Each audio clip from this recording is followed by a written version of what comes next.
ప్రభుత్వం ఆలోచన ఒకటే, పేదరికం వల్ల పిల్లలు చదువుకి దూరం అవ్వకూడదు.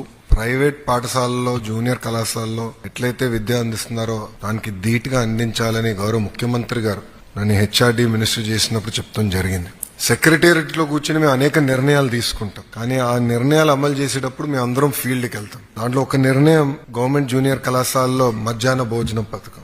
నా ఆలోచన ఏంటంటే గతంలో పెట్టాం, మధ్యలో తీయేస్తారు, మళ్ళీ తీసుకురావాలి, అట్లనే నేను ఆలోచించా. కానీ నేను ఎప్పుడైతే పాయకాపురంకి వెళ్ళి చెల్లితో కూర్చుని మాడుతూ ఉన్నాను, ఆమెతో భోంచేస్తూ మాడినప్పుడు ఆమె చెప్పింది, నాకు అమ్మ నాన్న లేరు, మా అమ్మమ్మ నన్ను గత 10 సంవత్సరాలుగా చేపలు అమ్మి చదివిస్తుంది. మీరు ఇచ్చిన భోజనం వల్ల ఈరోజు మా అమ్మమ్మ పైన భారం తగ్గిందని చెప్తాం జరిగింది.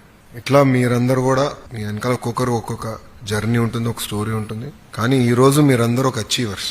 గతంలో ఏదైతే ప్రభుత్వ పాఠశాలల్లో మంచి మార్కులు రావు అని ఏదైతే ఆ ముద్ర ఉందో, ఆ ముద్రని చేర్పేసిన వ్యక్తులు మీరు. వాస్తవంగా ఒక మాటలో చెప్పాలంటే ఇక్కడున్న మీరు ఆంధ్ర రాష్ట్ర ప్రభుత్వ విద్య పరువుని కాపాడిన వాళ్ళు అవుతారు. You are